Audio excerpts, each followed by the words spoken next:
ha môi rig xia rimo môi ber mai chu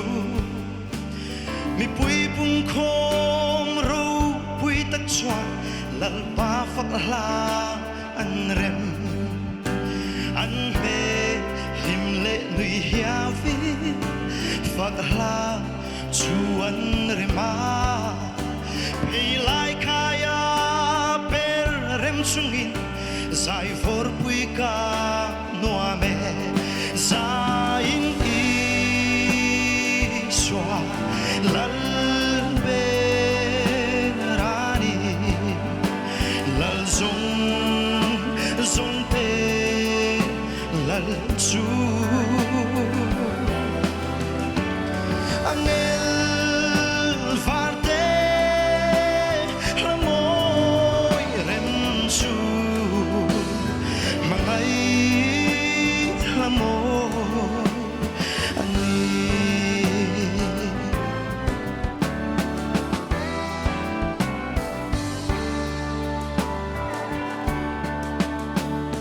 tlang sang tele tui thuk te pon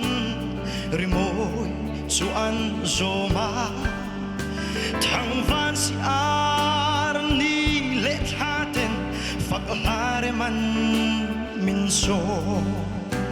tui fo na sa tak te chuan lalpa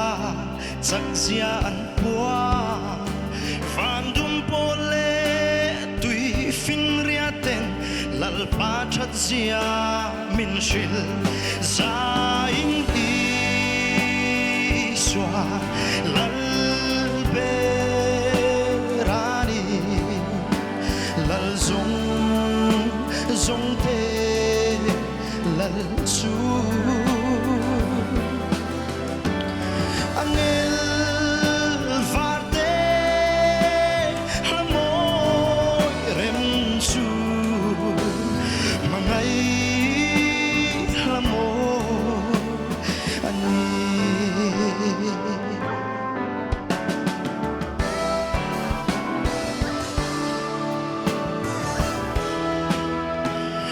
mga iraw pui ko velta ape hidon vela ti sensuaga cross atin mitindam na athen o kalva rika don changin kami tuya tachin at holeta ti kasyatin limin ka zai zoka zain i swa lal be rani lal zong te lal su angel varte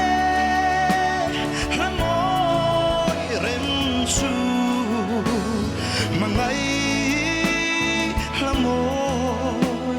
ani mangai lamoy ani